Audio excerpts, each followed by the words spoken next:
Graça e paz, a paz do Senhor Jesus Cristo. Eu cumprimento todos os irmãos que estão acompanhando esse vídeo aqui do canal Intercessor Wellington Lucena, a qual vou trazer um vídeo de edificação para os amados e amadas irmãos. Eu vou trazer hoje um ensinamento bíblico baseado no Velho Testamento. Aleluias! Primeiro livro do profeta Samuel. Primeiro livro do profeta Samuel. Vamos então no capítulo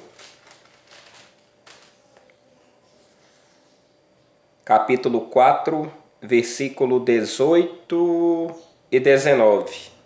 Primeiro livro do profeta Samuel, no capítulo 4, versículo 18 e 19, que vai falar sobre a morte de Eli e a mulher de Finéias. No versículo 18 nos diz assim, E sucedeu que, fazendo ele menção da arca de Deus, Eli caiu da cadeira para trás, da banda da porta, e quebrou-se-lhe o pescoço, e morreu, porquanto o homem era velho e pesado, e tinha ele julgado a Israel 40 anos. Eu vou ler só o versículo 18, que fala sobre a morte de Eli. Meus amados irmãos, vamos contextualizar aqui para vocês entenderem quem era Eli e qual é o objetivo dessa mensagem que eu vim trazer aqui para vocês. Eli era um profeta que a gente viu aqui pela passagem que ele morreu, que ele já era velho, pesado, ele tinha problema de visão. Ele caiu da cadeira, quebrou o pescoço e teve aquela morte, né? Ele tinha cerca de quase 100 anos, 90, uns 98 por aí, na palavra fala aqui. E ele tinha 2 filhos, chamados Ofni e Finéias. Esses 2 filhos de Eli, a palavra fala que eles eram filhos de Belial, que eles não faziam aquilo que era correto aos olhos do Senhor. E o profeta Eli, ele recebeu o profeta Samuel ainda quando era criança. Então, depois que Ana teve o filho, né, o profeta, o Samuel, Ana pegou e entregou, fez um voto com Deus. Pegou e entregou o jovem Samuel para o profeta Eli, na época que era profeta de Israel, entregou para que ele cuidasse e que Samuel dedicasse a vida ao Senhor Deus Todo-Poderoso, porque nós estamos falando aqui do Antigo Testamento, né? E a palavra fala que Samuel começou a ter experiências com Deus. Samuel crescia ali na presença, começou a ter experiências com Deus. É tanto que, pela própria palavra fala, que Samuel começou a ouvir a voz do Senhor, só que quando ele acordava, ele ia até o profeta Eli e falava, o Senhor me chamou? Aí ele falou, não te chamei não. Aí Samuel tornou a dormir. Aí outra vez Samuel escutava a voz do Senhor o chamando. Aí ele chegava nele e falava, o Senhor me chamou? Ele falou, não te chamei não. Aí na terceira vez que Samuel acordou e chegou ao profeta Eli, aí o profeta Eli pegou e falou assim, quem está falando com você, Samuel, é o Deus Todo-Poderoso. Da próxima vez que você escutar essa voz, você vai abaixar, vai ajoelhar e vai falar, eis-me aqui, Senhor. Aí, meus irmãos, a gente vê na palavra que este foi o primeiro momento que Samuel começou a ter um relacionamento com o Senhor Deus Todo-Poderoso. A palavra fala também que nessa época que o profeta Eli, ele exercia o ministério de profeta em Israel, o que acontecia? Ele tinha 2 filhos, Ofni e Finéias. Os filhos dele, do profeta Eli, eram maus aos olhos do Senhor. E por conta da imprudência deles, a arca de Deus foi tomada. A arca de Deus foi tomada pelos filisteus. Porque naquela época a arca representava a presença de Deus no meio do povo. Eu vou ler aqui só para vocês verem algumas passagens interessantes lá no livro de Samuel. Para vocês verem algumas revelações. Como é que é tão interessante essa questão, porque depois eu vou contextualizar o que eu quero chegar aqui. Aqui, ó. Primeiro livro de Samuel, no capítulo 3, versículo 1, fala, ó.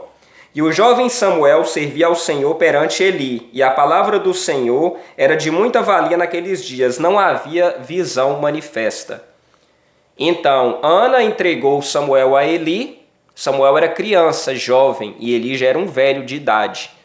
Mas a gente percebe que Deus, ele estava se agradando mais de Samuel porque Eli já estava corrompido, principalmente por conta dos filhos dele, Ofni e Finéias, que desobedeciam, e Eli não tinha aquele, como se diz, é como se os filhos de Eli não respeitassem ele, entenderam? Então, Ofni e Finéias não tinham nenhum respeito com Eli, não tinham nenhum respeito, mas eu vou chegar a isso na palavra depois. No versículo 7 do capítulo 3 fala, porém Samuel ainda não conhecia o Senhor e ainda não lhe tinha sido manifestada a palavra do Senhor, né? Aí depois acontece aquilo que eu tinha falado com vocês, né? Deus falou primeiro com Samuel em sonhos, mas depois Deus começa a manifestar para Samuel de forma sobrenatural no meio já físico. Por quê? Porque Samuel acorda já escutando a voz de Deus e vai interrogar o profeta Eli. Só que Eli fala, não te chamei. Aí depois Samuel torna a falar e Eli torna a confirmar que não tinha chamado. Mas tem uma hora que Eli, né, porque no passado, antes de haver essa corrupção, né, no sentido assim, porque Eli já estava corrompido. Se ele estava permitindo os filhos dele errarem, é porque ele já não estava agradando. Era a obrigação dele como pai chegar e exortar os filhos dele. Exortar, porque Deus deu essa obrigação dos pais chegarem para os filhos e exortar e chamar atenção mesmo, e criar e corrigir. Aí a palavra fala aqui, ó. No capítulo 3 do primeiro livro de Samuel, no versículo 19, fala: E crescia Samuel, e o Senhor era com ele, e nenhuma de todas as suas palavras deixou cair em terra. Então Samuel era jovem, foi crescendo e Deus estava se agradando. Quando fala e o Senhor era com ele, é porque Deus estava se agradando de Samuel. Ele ainda jovem, ele tinha muito temor de Deus. E todo Israel, desde Dan até Berseba, conheceu que Samuel estava confirmado como profeta do Senhor. Aí depois vai falar, né, que os filisteus vencem os israelitas, a arca é tomada e os dois filhos, né, Ofni e Finéias, que eram filhos de Eli, foram mortos, né? No versículo 11 fala: E foi tomada a arca de Deus e os dois filhos de Eli, Ofni e Finéias, morreram. Gente, é igual eu falei para vocês. Ofni e Finéias, eles eram maus aos olhos de Deus, porque fala aqui na palavra. Se a gente voltar aqui, ó, no capítulo 2, versículo 12, fala assim, ó: Eram, pois, os filhos de Eli, filhos de Belial, e não conheciam o Senhor. Ou seja, eles não conheciam a Deus, eles eram filhos do maligno. E Eli sabia disso, só que Eli, como eu vou dizer, passava a mão na cabeça dos filhos dele. Aí a gente chega, gente, aqui, ó, no versículo 22 fala: Era, porém, Eli já muito velho, e ouvia tudo quanto seus filhos faziam a todo Israel, e de como se deitavam com as mulheres, que em bando se ajuntavam à porta da tenda da congregação. Olha que interessante, ó. Era, porém, Eli já muito velho, e ouvia tudo quanto seus filhos faziam a todo Israel, e de como se deitavam com as mulheres, em bando se ajuntavam à porta da tenda da congregação. E disse-lhes: Por que fazeis tais coisas? Porque ouço de todo este povo os vossos malefícios. Não, filhos meus, porque não é boa a fama esta que ouço. Fazeis transgredir o povo do Senhor. Então o que acontece? Os filhos de Eli, Ofni e Finéias, envergonhavam ele perante todo Israel. Aí muitos perguntam: mas Eli não tem culpa não. Quem fazia o erro era Ofni e Finéias, mas Eli tem culpa sim. Por quê? Porque ele era profeta, ele tinha autoridade de Deus, e ele tinha autoridade como pai, mas ele não fez, ele compactuou com o pecado dos filhos dele. Meus irmãos, por que eu venho trazer essa palavra aqui e vou trazer a contextualização daquilo que eu venho, do que eu estou querendo dizer? A gente vê aqui muito na plataforma, eu vejo, não vou falar gente, eu vou falar de mim. Eu vejo aqui muito na plataforma e eu vi isso muito nos ministérios, na minha vida ministerial da qual eu já congreguei, que muitas pessoas confundem espiritualidade com tempo de igreja e com tempo até mesmo de idade. Eu vou ser bem mais explícito aqui com vocês. Eu sou uma pessoa que eu não tenho nem 10 anos de convertido. Eu vou falar que o período que eu fiquei desviado por uns 6 anos, é como se, mesmo que eu não estava na presença de Deus, mas eu obtive grandes ensinamentos mesmo no período, porque, gente, quando a gente está desviado, a gente aprende muita coisa. Você não está fazendo a vontade de Deus, mas Deus permite que mesmo que você esteja desviado, principalmente se você tiver temor, né? Eu creio que no período que eu fiquei desviado, meu nome não estava escrito no livro da vida. Se eu morresse, eu ia direto para o inferno, ia ser castigado pior ainda, porque eu conhecia a palavra. Mas pela misericórdia de Deus, Deus me resgatou, reconciliei com Cristo, e hoje eu permaneci de novo. Meu nome tornou voltar a ser escrito no livro da vida. Mas mesmo no período que eu estive desviado, eu aprendi muita coisa. Eu aprendia, né? E eu creio que Deus permitiu até para o meu aprimoramento espiritual. Mas o que eu quero dizer para vocês? A palavra de Deus fala que a sabedoria de Deus é loucura para o mundo. Tem muitas pessoas que tentam incorporar coisas do mundo na palavra de Deus e não funciona. Não estou querendo dizer aqui que a gente não tem que respeitar a pessoa mais velha, a pessoa idosa, não é isso. Mas a gente tem que parar com essa confusão de achar que porque a pessoa está muito tempo na igreja ou porque a pessoa já é idosa, que a gente tem que aceitar tudo dessas pessoas, e não é verdade. Eu, diante de Deus, vou falar uma coisa aqui. É igual eu falei, contando meu tempo de conversão, meu tempo que eu conheço a Cristo, mesmo, eu vou tirar o período que eu fiquei desviado, mas eu conto ele na minha contabilidade de espiritual, de conhecimento e de intimidade com Deus, e até mesmo de entendimento espiritual, eu conto o meu período que eu fiquei desviado como se fosse também. Mas para Deus, só vale mesmo o momento que você está na presença do Senhor. Então, como eu aceitei Jesus em 2009, aí eu fiquei 2009, 2010, 2011, 2012, 2013. 2014 eu comecei a desviar.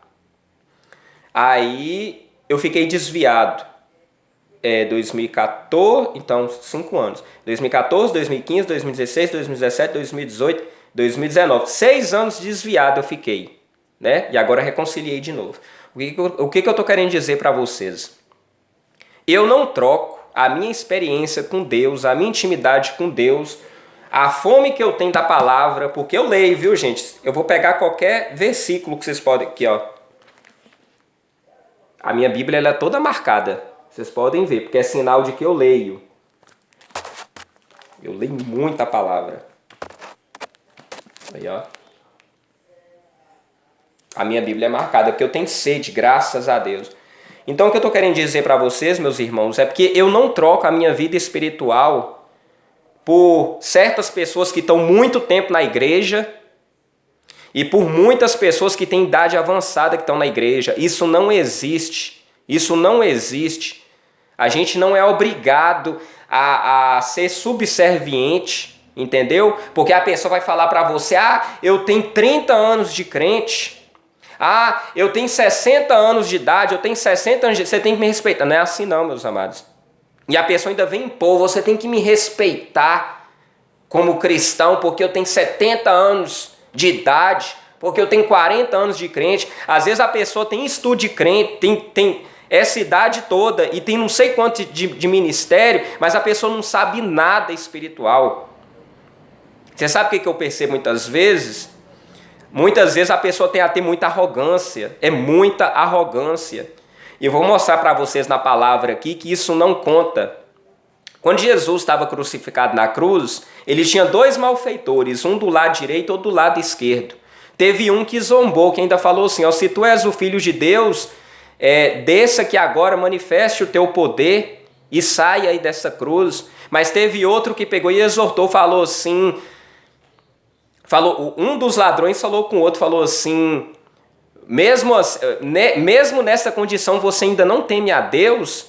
Nós dois fizemos de errado, mas este homem, ele nada fez porque ele é justo. Aí o que ele falou? Ele na hora ele reconheceu, né? Naquele último momento, ele reconheceu e falou assim, Senhor, eu creio que tu és o Filho, e eu te peço que eu esteja hoje contigo no paraíso. Aí o que Jesus falou? Jesus falou, bem-aventurado és tu, varão, você estará comigo. Eu não estou reproduzindo muito bem as palavras não, gente. Mas eu vou pegar aqui no Evangelho de Mateus para vocês verem. Eu estou contextualizando aqui o que falou. Mas vocês estão entendendo aqui o que acontece, né? O ladrão, ele foi salvo ali na hora. Entendeu? Ele foi salvo ali na hora. Olha o que fala aqui, ó. A crucificação.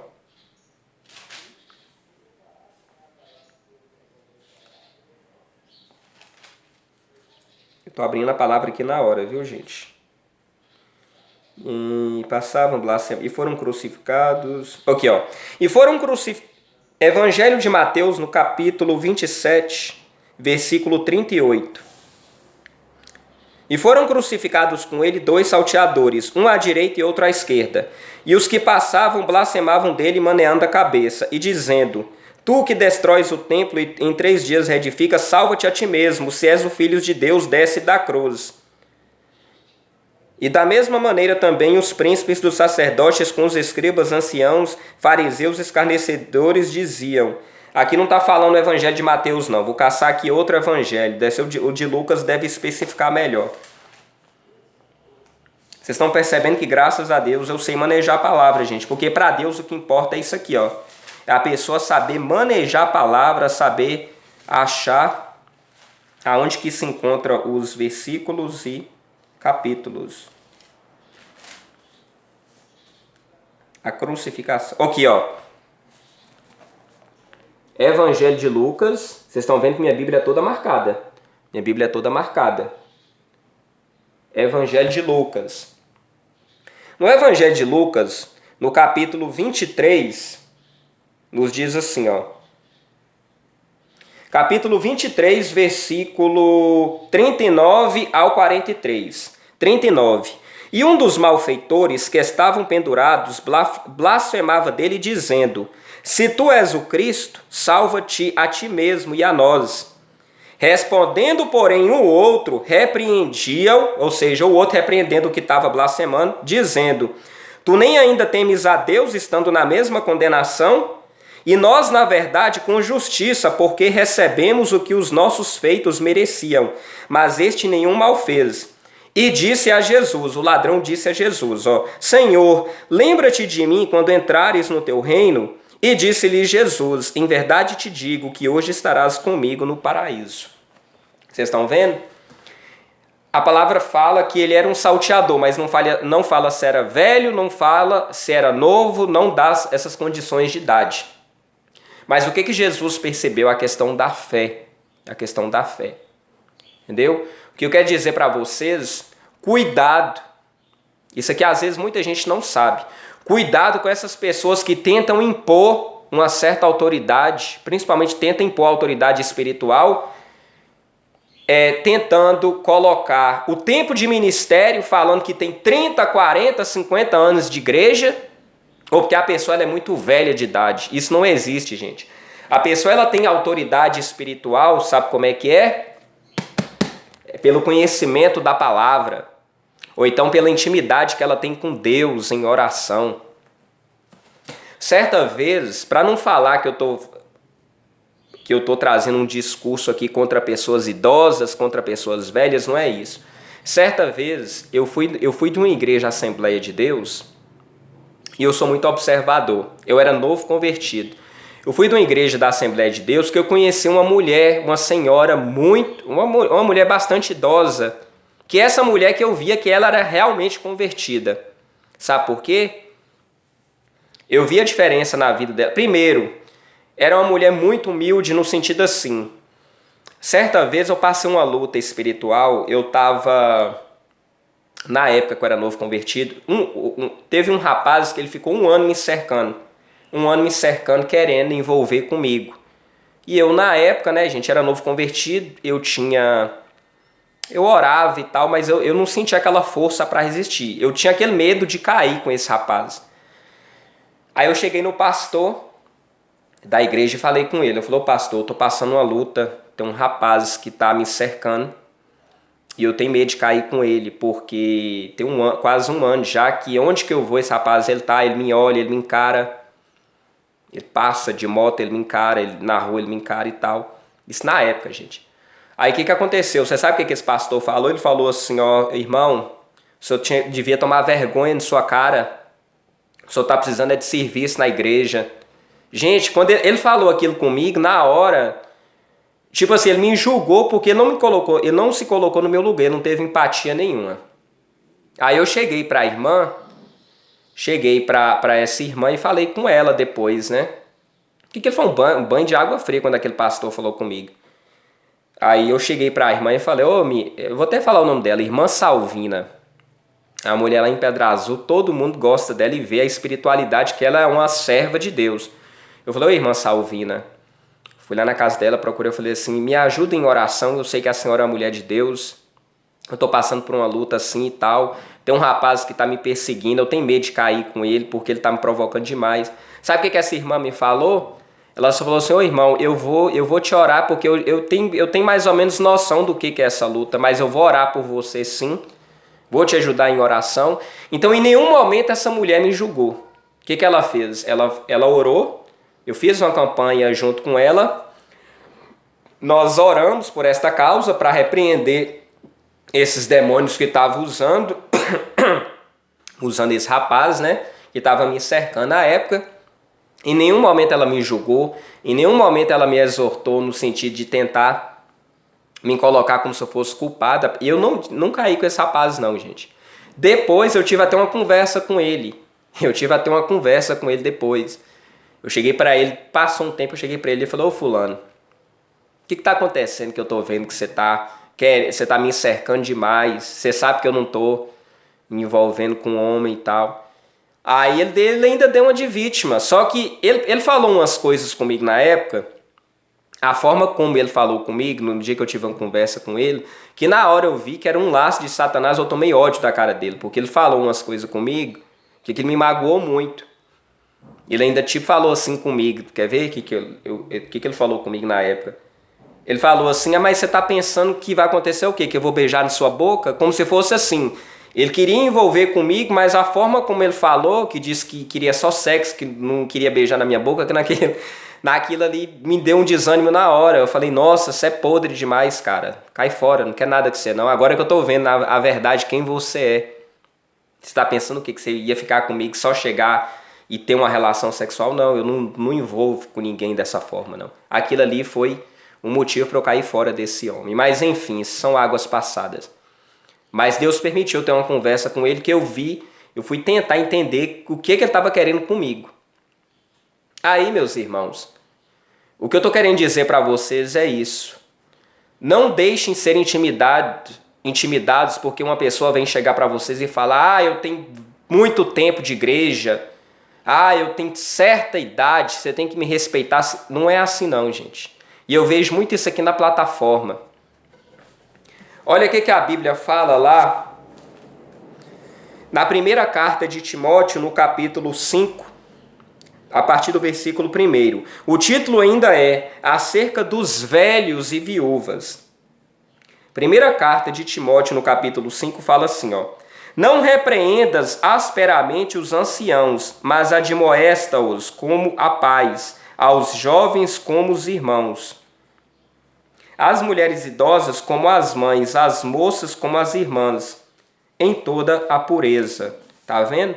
Então, pessoas velhas também são exortadas, gente. Pessoas velhas são exortadas sim. Não vá achando porque a pessoa ela tem aquela maturidade, aquela velhice toda, que ela não é digna de repreensão. É digna de repreensão sim. E vou falar uma coisa para vocês, o que aconteceu uma vez no mundo.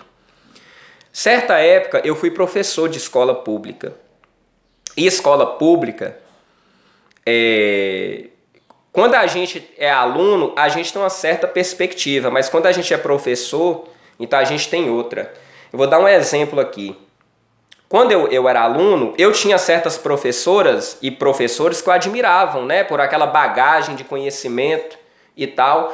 Mas quando eu me tornei professor, inclusive alguns professores que na época, quando eu era criança, lecionaram para mim, eles se tornaram colegas, porque, igual eu falei, eu me tornei o professor mais novo lá de minha cidade. Gente, por incrível que pareça, tinha professores que estavam quase aposentando, eles não queriam saber de nada. Aí quando eu participava daquelas reuniões de professores, ou então quando a gente conversava, que eu via outro tipo de realidade ali.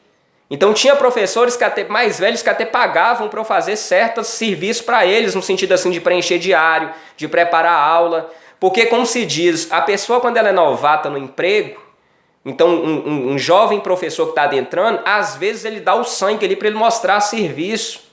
E outras pessoas que estão ali há muito tempo, principalmente quando está perto de aposentar, a pessoa está nem aí com nada. Ela não liga mais se vai prestar uma boa aula ou não. Estou falando no âmbito de escola. Mas a gente vê até em outras profissões. Então, geralmente, como se diz, carne nova, sangue novo, é que vai fazer o batente. Voltando aqui na palavra de Deus, o Senhor Jesus, o que ele falou? Ele falou que muitos serão os primeiros e muitos dos primeiros seriam os últimos, né? A palavra fala, para que eu vou pegar aqui no Evangelho de Mateus, que a gente vê que no mundo espiritual a gente tem que tomar cuidado por conta disso. Quer ver, gente? Para terminar aqui, a palavra fala que muitos serão os primeiros e muitos primeiros serão os últimos. Por quê? Porque tem muita gente que se acha. A pessoa quando ela é idosa, tem muita gente, não todos, mas tem muita gente que ela é idosa, que ela não aceita a repreensão, ela já está com o ego inflado, ela acha que ela é melhor que todo mundo, e não é assim. Vamos ver se eu acho aqui a parábola do trigo do joio e do trigo. Mas é como eu já disse aqui, né, gente, essa questão. Que a gente não pode se achar o tal porque não é. Falando sobre a casta maior no reino dos céus. O maior no reino dos céus. Capítulo 18 no Evangelho de Mateus, versículo 1. Naquela mesma hora chegaram os discípulos ao pé de Jesus, dizendo: quem é o maior no reino dos céus? E Jesus, chamando uma criança, e pôs no meio deles e disse: em verdade vos digo, que se não vos converterdes e não vos fizerdes como crianças, de modo algum entrareis no reino dos céus. Portanto, aquele que se tornar humilde como esta criança, este é o maior no reino dos céus. E qualquer que receber em meu nome uma criança tal como esta, a mim me recebeste. Tá vendo, gente, que Jesus, ele não falou pra gente ser velho, uma pessoa velha, porque muitas vezes a velhice, a pessoa se torna até arrogante. Mas Jesus falou o quê? Pra gente ser como criança, a gente ser puro. Tenta pegar uma criança e ensinar, e tenta pegar uma pessoa idosa e tenta ensinar. A pessoa idosa, ela tem hora que ela tá tão carrancuda, ela tá tão soberba que ela não se deixa ser ensinada. Mas uma criança não. Uma criança você ensina, ela aprende. Uma criança você chega, passa o ensinamento, ela é humilde nesse ponto para aprender. Por isso que o Senhor Jesus, ele falou que a gente tem que ser como uma criança, porque a criança, ela é humilde. Ela é fácil de absorver um conhecimento, uma sabedoria, uma repreensão. Então, meus irmãos, esse é o conselho que eu deixo aqui para vocês, entendeu? Baseando a palavra que foi lida lá, no primeiro livro de Samuel, sobre o profeta Eli, né? Porque ele era um homem velho. Ele era um homem velho que podia repreender os filhos dele, que estavam, Ofni e Finéias. Mas Deus se agradou de quem? De Samuel. Por isso que eu falo que velhice e tempo de igreja não representa espiritualidade. Cuidado com isso. Meus irmãos, como está dando já meia hora de vídeo, que essa palavra entre no coração de vocês. Não se deixem ser intimidados por ninguém, por essa questão da pessoa chegar e falar: eu tenho muito tempo de igreja, eu tenho muito tempo que eu estou naquela congregação, ou eu sou muito velho, você tem que me respeitar. Não é assim não. Aqui, ó. A gente tem que respeitar o Senhor Jesus e a palavra, porque é ela que tem poder, é a palavra que confronta. Qualquer dúvida, a gente tem que vir na palavra e olhar. Aqui, ó. É ler, marcar a Bíblia, meditar, orar ao Senhor e buscar intimidade com Ele. Amém, meus irmãos? Que Deus abençoe a cada um de vocês.